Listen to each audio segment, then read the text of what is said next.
Strukturel racisme og direkte racisme. Hvad kan man gøre? Hvorfor? Hvad og hvornår? I've never been victimized by discrimination because my voice sounds black.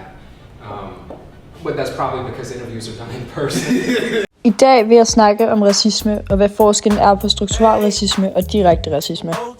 Som jeg allerede har forklaret i min præsentation af strukturel racisme, hvis man ikke direkte viser racisme mod personen, som i at hvis nu en af dine venner laver en joke med dig, som måske er racistisk, men ikke skulle menes racistisk, men inderst den faktisk er racistisk, hvis det giver mening.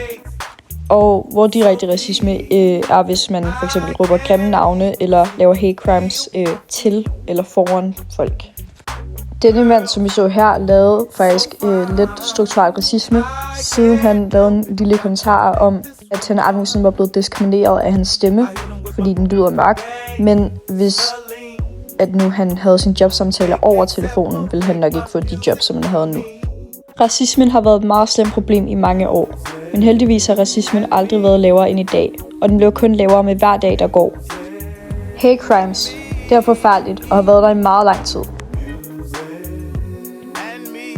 Hate crimes kan både påvirke folks liv på mange måder, både fysisk og psykisk.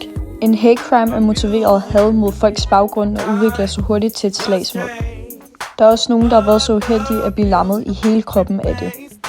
Mange mennesker oplever, at de slet ikke kan gå på gaden efter at have oplevet hate crimes. Nogle folk er så uheldige, at de også dør af dem. Protest. Den første protest om racisme i verden befandt sig omkring 1969. Og den første protest i Danmark befandt sted i 2016. Danmark har et rigtig godt retssystem, som respekterer alles kulturer og alles baggrunde. Så Danmark har aldrig rigtig haft brug for at protest før 2016. Protest har hjulpet rigtig meget med at få folk til at lytte, respektere og tage hensyn til de mennesker, som er troede.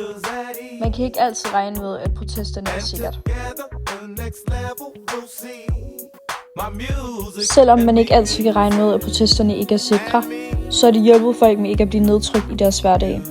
Men i nogle af disse mange protester er folk kommet til skade, hvor politiet er blevet nødt til at stoppe situationen.